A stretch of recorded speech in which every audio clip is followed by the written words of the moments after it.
Scalpel. You looking at me, Lionel? We're losing adrenaline now. You'll never amount to anything, man. Everybody clear. Yes. Go. We've lost him.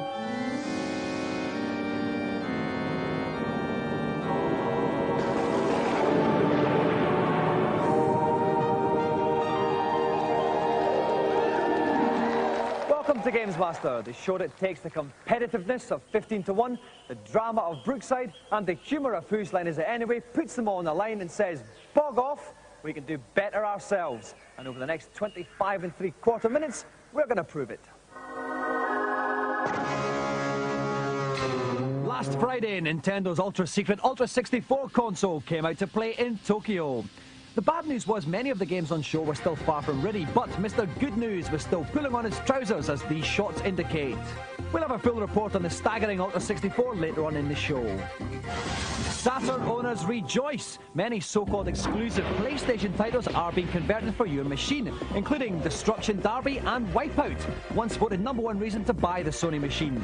Top PlayStation beat-em-up Toshinden was also released last week in Japan for the Saturn, with an extra fighter and intro animations. A comparison of the two versions reveals the Saturn surprisingly adept at matching the PlayStation's much-touted graphic capabilities. 3, 2, 1, action! Still keeping middle-aged Americans off the street is Robot Wars. The second year of the event in California recently saw 20 remote-controlled robots go head-to-head in a series of fight-to-the-death rounds to find the toughest robot alive. Designers used a plethora of approaches, from the flamboyant to the plain stupid, but in the end the event was won by a vicious motorised bread bin. Unanimous decision for Master! A similar UK event is planned next year. If you're interested in taking part, watch out for the address at the end of the show. They say money is the root of all evil, although speaking as someone who has tons of the stuff, I'd have to disagree. If you have similar sufferings, then see if any of the following games are worth lightening your fiscal load for. First up on the PC, the game that was supposed to come out 47 years ago. Steven Spielberg and George Lucas co-present The Dig. This one has a Steven Spielberg plot. Now, as graphic adventures go, they normally live or die on their plot. This seems to be slightly too serious for me. The games that went before it, Day of the Tentacle and Full Throttle, were both very humorous and very polished. But this one just seems to have the polish without the heart, and I think as a result, it could fall flat on its face. It's the puzzles that are going to really count, and fans of the genre aren't going to be disappointed when it comes down to that.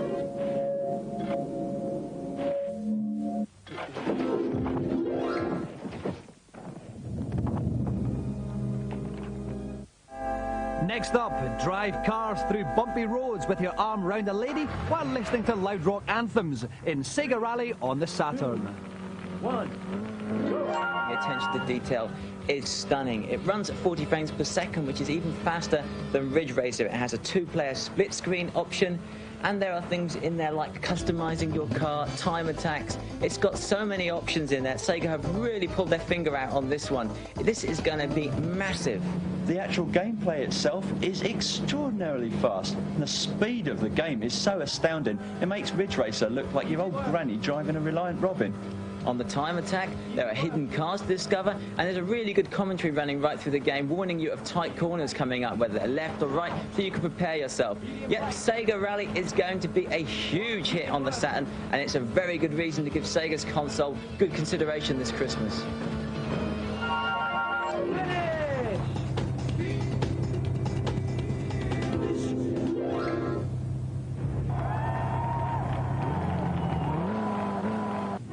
Finally, more toys for the boys as gung-ho military types fire Freudian rockets in a psychoanalyst's dream. Warhawk on the PlayStation.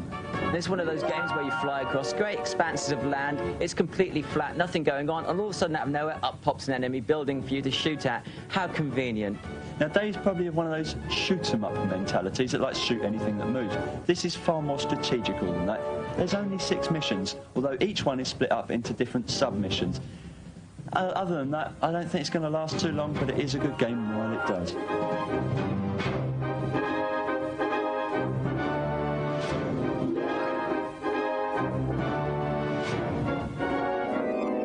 now Father Time is prodding us towards our celebrity event. This week, it's a bit different, it's a first for us, and it's called Get That Celebrity on the Phone Now.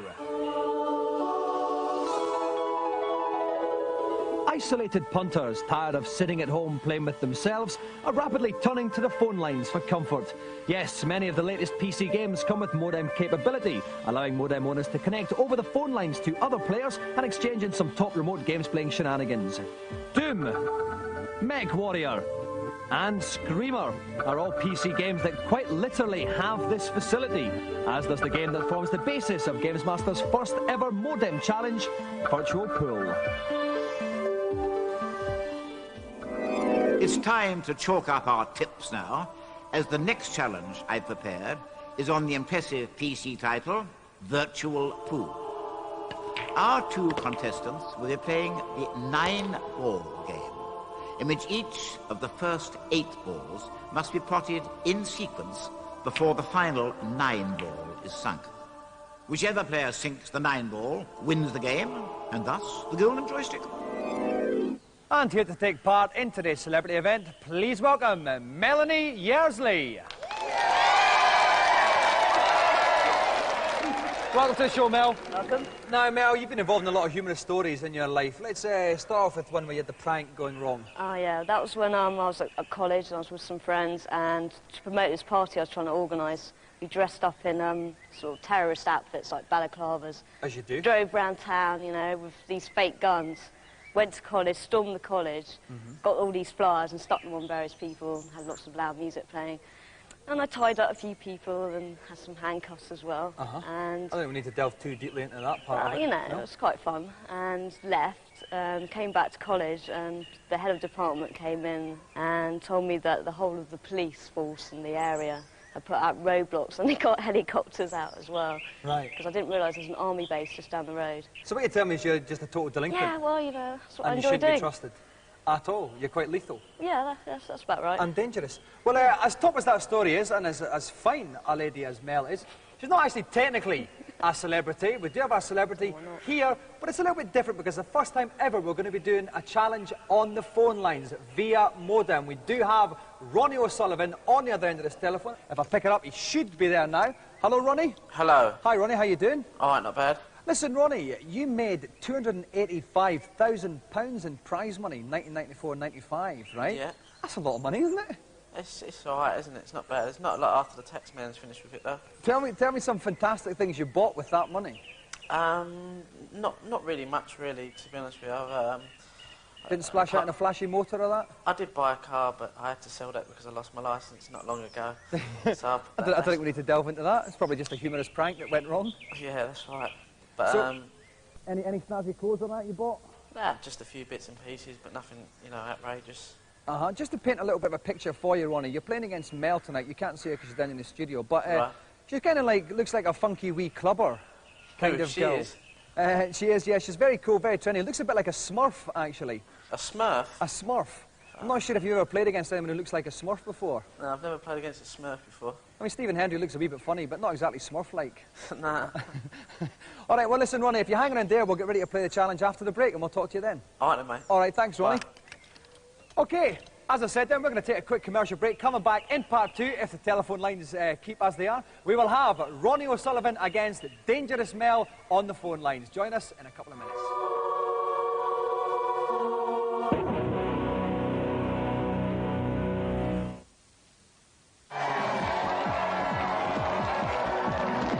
Welcome back. We're ready for some top phone line game playing action here with Virtual Pool. We've got Mel here, who's incredibly dangerous and almost got arrested for being a terrorist once. Someone who hasn't been arrested for being a terrorist, but is a top snooker bloke. Ronnie O'Sullivan, who's on the end of the line here. You still there, Ronnie? Yeah. All right, mate, listen, have you made any more money during the break? No, not sitting here. Still on that. I want to stress that again, everyone. 285,000 quid this bloke made last year, and he doesn't even work for Channel 4. That's fantastic. OK then, Ronnie, if you'd like to get ready to play, we'll be starting in a couple of seconds. All right, mate? Cheers. Thanks. And Mel, if you'd like to go and plump your backside down in the games playing area, I'll go up and have a chat with Rick. All right, Rick. Hello, me old mucker.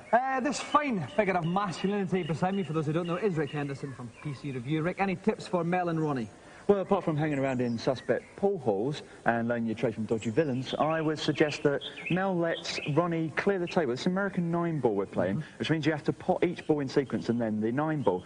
But she could basically let him pot every other ball but the 9-ball, leave the 9-ball on the cushion, she pots it, she wins. And thus not wasting any needless effort. No, she's sitting down already, so it's... Fantastic couch love potatoes guide to playing pool from Rick Henderson there. Like you said, it is 9-ball. The aim is to pot the 9 strike ball at the end, but you have to pot them all in order. You can pot the 9-ball though before potting the rest, but you have to use it as part of a pot of one of the other balls. That's completely clear for everybody at home there. Fantastic. Okay, so Mel is breaker first. Best of luck. Off you go. I was going to hit this one straight on here. It's a bit of power. Oh no, one colour ball and one white down, which means that Ronnie has got a foul shot. He can place this anywhere, Rick, can't he? He can place it anywhere on the table that he likes. The 1 ball is on the left over the centre cushion. Okay, so you're going to be looking for position for the 2 ball as well. Of course, you don't get 2 shots because this is the American version, not the rock-hard, trendy British version. He must be chalking the tip off that cue. There he goes, nice long stretch there. Yes, and that's the 1 ball safer then for Ronnie. And the 2 ball is the blue one, up on the top left-hand side. He hasn't, he's left himself in a bad position on that one, mate. He could, I suppose he could maybe try and double it down to the bottom right-hand corner. I think he might be going for the cut. He's got it. Fine slight cut there from Ronnie to pot the number 2 ball now. Which one's the number 3? Is it that red one there, or is it the orange one? It's the red one, Okay, the red one there, behind the orange. That was a good shot. Nearly potted the orange as well there. He might leave that one sitting there for Mel. No, it's just run to safety there. So now it's Mel's shot. Okay, Mel just getting an angle. She could actually cannon it in off the orange ball at the bottom there. Again, taking a long time to actually cue up the shot. It says stroke cue there. Nobody seems to be using any side or anything at this moment. No, they're not. And I have to say, very poor shot from Mel. It was an attempted snooker. I don't think she's got that there. You can't pot it. I'm pretty sure I would never write off this young man. Write him off at your peril, Rick. Here comes Ronnie. Oh! Making Rick eat his words there. That was a fantastic pot there. Now we're on to the orange. Perfectly lined up as well. Fine by some shot. twist of fluke. In fact, that last shot is the sort of thing that gets you glassed down in Woolwich. Oh, but... I'm sure I can. Okay, that was a slight miss there off the 2 bottom edges of the pocket. Now it's Mel. Has a chance now to 5 ball, orange. She's going to want to move the cue. I reckon. But she's going to go for it anyway. She's going to go for it anyway. Oh, cunning. Clever. But actually didn't do anything. There's absolutely no point to that shot whatsoever, but it was quite spectacular. Lulling Ronnie into a false sense of security, perhaps. Here comes Ronnie. Still on the orange 5 ball. Good old Goes for the double. Goes for the double. Is it in? It's not in, though. He's missed that one. But left it quite safe. And here we go. Just lining up the shot here. Oh, dear. That was like when that fat kid comes behind you and gives you a little bit of a push. A little bit of a in nudge. The pool hall there, of course. So it's a foul then, so Ronnie can move the ball to anywhere on the table, so he's obviously going to line this up, so he's got perfect positioning off the 5 ball to move on to the 6. And here comes Ronnie giving it a good back again. Fantastic caught there. Overrun it. Superb. Oh, no, he has. You're right, Rick. Overrun it. Although, he's come the right-hand side of it. Oh. Going a little bit wrong there. It might roll on to leave Mel set up for it. This would be a good shot from Mel. She can pull it off. She seems to be aiming for the pocket, which I would advise. Maybe she knows something we don't know, Rick. Well, how to dress up as a terrorist and nearly get arrested. Okay, that was a spectacularly awful attempt by Mel. In fact, that might roll to... Oh, no, just left it on the lip of the pocket for Ronnie. But remember, of course, it's the person who pots the strike 9 ball who wins. So all of this is mere snigger foreplay. A bit of foreplay. A bit of a spectacle. It's like John Virgo's trick shot. It is, only funny. Okay, that was another fine pot there by Ronnie. If he manages to get the double here, he'll be perfectly set up for the 8 ball. Again, giving it another good whack there. Oh, fantastic. He trebled that one. That's the 7 ball, and now he goes for the 8 ball. 2 balls left, but of course, you know, if he gets us in and fluffs on the 9, and Mel can just step in there.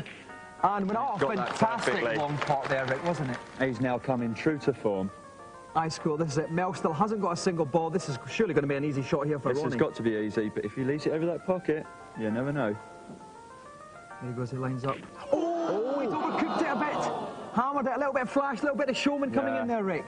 He's left it pretty safe because there is a good chance that the white might go in off this into the top right-hand corner. That's true. Let's see how Mel does. She's just taking aim here. That's looking a little bit better, Rick. Yeah, that's a good position there.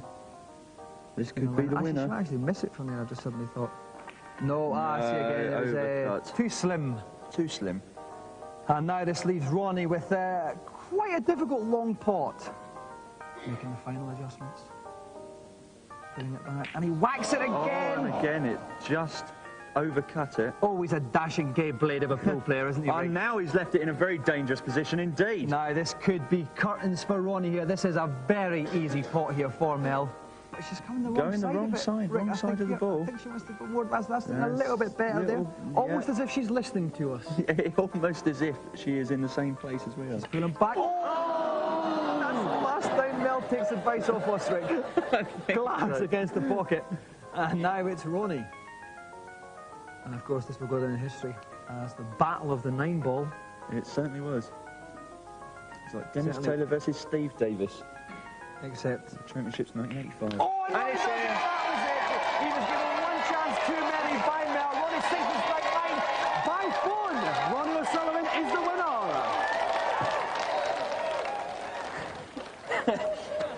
Mel, we've had a couple of shows, you know, a good couple of shows under our belt in this series now. I think I can safely say, not only was that the most appalling performance we've had so far, it probably will be.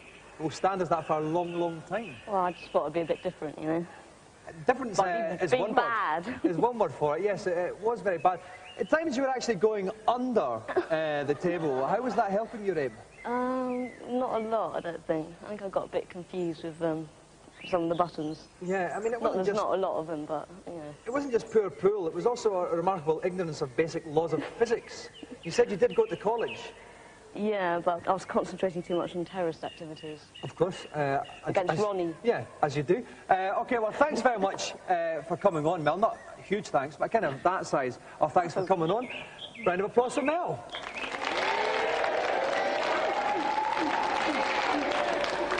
And of course, on the other end of the phone line, the victorious Ronnie O'Sullivan. Ronnie, you there? Yeah. Ronnie, first of all, you played a fantastic game. I did, yes. You only took all of 7 chances to put on that strike 9. It's a very tough game, and I think I've done very well just to make it on 7 chances. You did. I think Mel helped me because she was very poor as well. She was very poor. Not the toughest opponent you've ever faced. No, not really. It's probably the easiest. Well, listen, thanks very much indeed for joining us on the telephone, Ronnie. And if you were here, we would present you with a golden joystick in person, but we're going to stick it on the quickest dispatch rider I'll make it the quickest. It will be. It'll be there as soon as possible. Cheers. OK, thanks for joining us today, Ronnie. Cheers. All right, round of applause for our special guest, Ronnie O'Sullivan. And the phone, who's played a major part in this. Fantastic piece of phone action there. OK, then, we'll restore things to a more sense of normality here as we go to today's feature. It is the most powerful games machine in the world. It has a new controller that offers a different gaming experience, and it promises next-generation versions of some of the most popular titles ever. It's Nintendo's Ultra 64, and it was unveiled last week at the Shoshinki Show in Tokyo, along with demos of 13 games in development. And here exclusively for the first time on TV, all 13 of them. Super Mario 64. The wee mustachioed guy goes all 3D on us.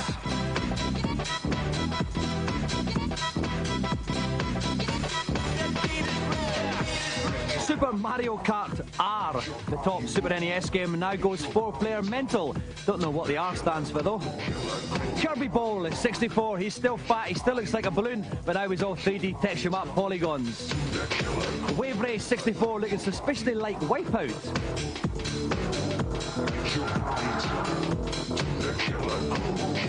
Pilot Wings 64. You may be noticing some kind of running theme in the titles here. Next up, Buggy Boogie, you've guessed it, 64.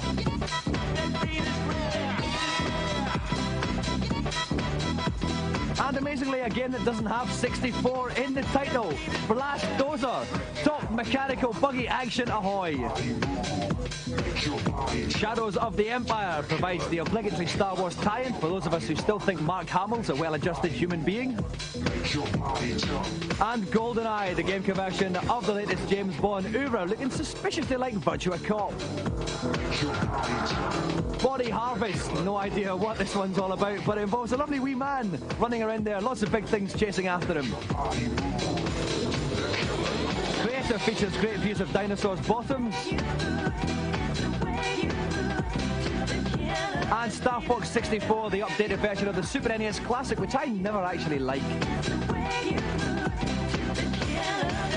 Finally, the Ultra 64 version of possibly the greatest game ever, The Legend of Zelda, once again, 64.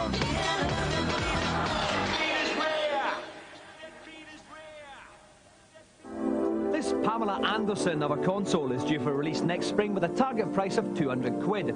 4 controller ports come as standard on the machine, but perhaps the most interesting aspect of the hardware is the controller itself. An obvious innovation is the central 3D stick, which allows precision 360-degree movement. It also controls the speed of the character, both essential tools for negotiating the next generation of 3D games. And because it's all 3D, different views can be chosen by pressing any of the 4 yellow buttons.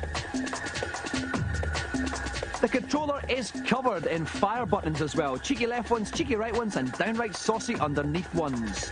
With gameplay as complex as this, it's no surprise the controller also features a memory card, which enables you to save game positions and customise controller settings. Little wonder then that much of the excitement surrounding the machine quite literally comes from the gaming possibilities offered by it. However, the excitement of seeing the machine for the first time was tempered by the fact there was only 2 demos that punters could actually play.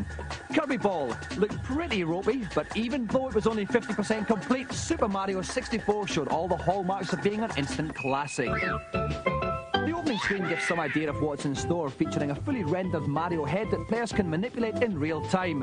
Ooh, hours of fun there, I'll bet. Games journalist Gus Swan was one of the lucky few to have a go. Mario 64 is quite a departure from Mario games in terms of gameplay, just by the virtue of it being in 3D. But it's not so different that you won't recognise the style and movement and the type of actions you'd expect it to perform. The bit that caught everyone's imagination and really made people happy about the machine was the Bowser boss. Just the speed of the graphics and the ingenuity of the effect was really quite different to what we've seen before in a platform game. One of its most striking graphical effects is the ability to take objects, polygon objects, close to the player without them becoming pixelated and blocky, as many players will be familiar with on other platforms. The stage we saw at the game, it was said to be 50% complete, and that perhaps explained why the levels were more sparse. There wasn't any levels where you were panicked with the amount of enemies or terrible jumps that you had to overcome. The size of the game may be up to 150 stages, and from what we've played of them already, it looks as if it's going to be extremely playable, with lots of hidden features as you progress. So I don't have any doubts it'll be a great game. So, after a year of leaving the next generation field open to Sony and Sega, the biggest video games company in the world is poised for a truly formidable comeback. Admittedly, the games themselves, costing 60 quid, are well behind schedule, but from what we've seen so far, it looks like when it finally arrives in April, the Ultra 64 will be quite smart as it happens. And that's it, the sun sets on another GamesMaster, and I leave you with this thought. Life is a bit like a telephone call. It's great until you try to chat up someone who's engaged. Goodbye.